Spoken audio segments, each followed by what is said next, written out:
Assalamualaikum warahmatullahi wabarakatuh. Bismillahirrahmanirrahim.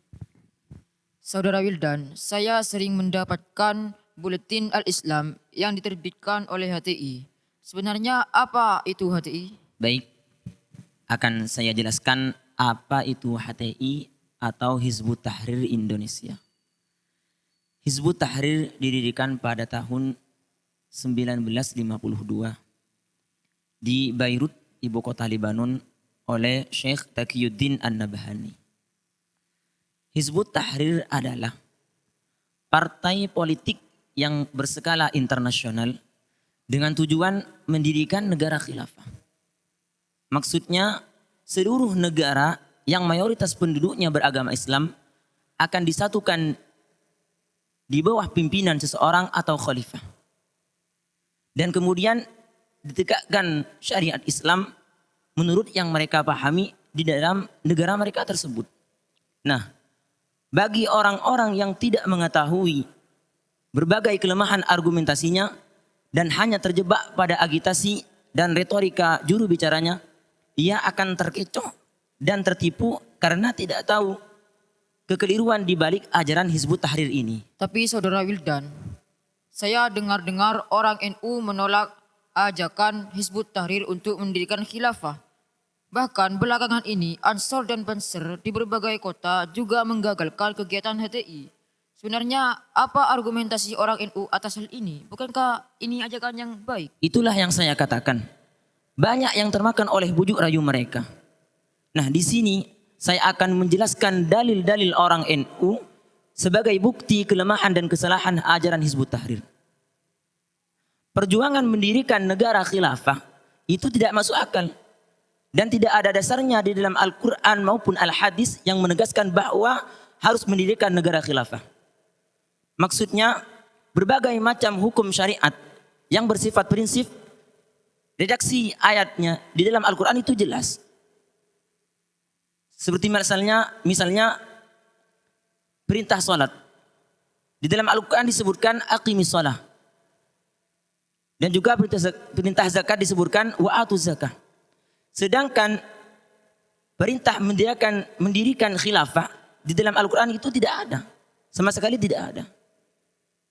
Di dalam hadis sahih sudah dijelaskan batasan masa sistem pemerintahan khilafah.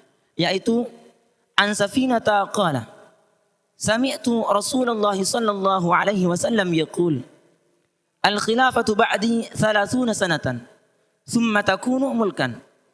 Qala amsik khilafat Abi Bakrin radhiyallahu anhu sanataini wa Umar radhiyallahu ashran wa Utsman radhiyallahu anhu isnatai asyrata wa Ali radhiyallahu anhu sittan. Diriwayatkan oleh Safinah, dia berkata, aku mendengar Rasulullah sallallahu alaihi wasallam bersabda, khilafah sudahku itu 30 tahun. Kemudian setelah itu kerajaan.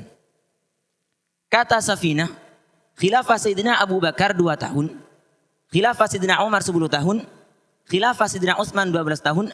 Dan khilafah Sayyidina Ali itu 6 tahun. Hadis riwayat Ibnu Hibban, juz 15 halaman 392.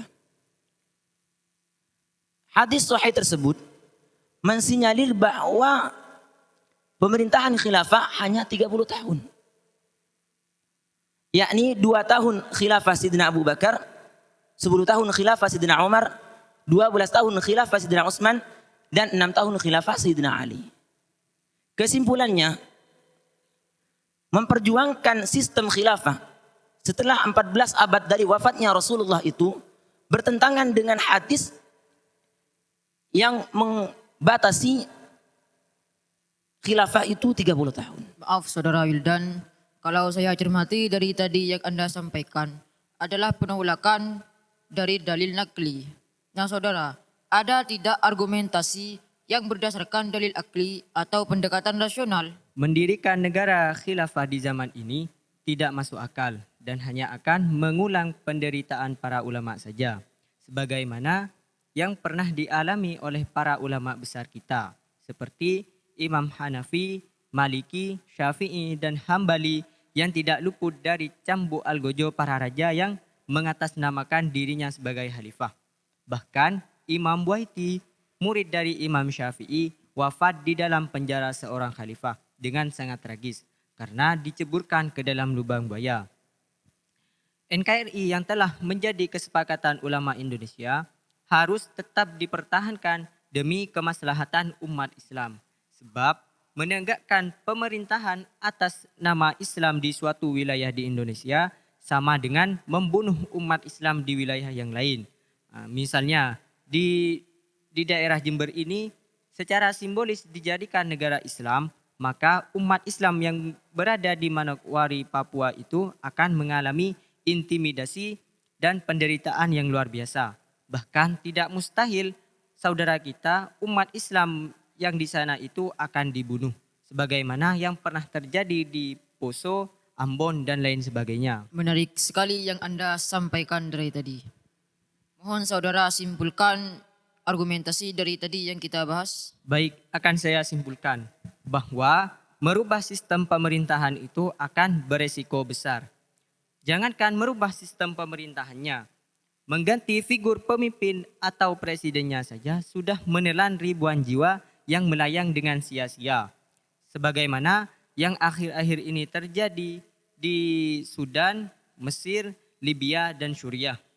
Walhasil, ijtihad para ulama pendiri bangsa ini yang termasuk di dalamnya ulama NU yaitu Kiai Haji Abdul Wahid Hasyim, ayahanda dari Gus Dur dan lain sebagainya, yang menyepakati sistem pemerintahan demokrasi yang berazaskan Pancasila itu sudah sangat arif dan bijaksana bagi kemaslahatan umat Islam. Tinggal bagaimana umat Islam mau mengamalkan ajarannya dan berdakwah tanpa mengenal lelah. Mungkin ini dari saya. Assalamualaikum warahmatullahi wabarakatuh.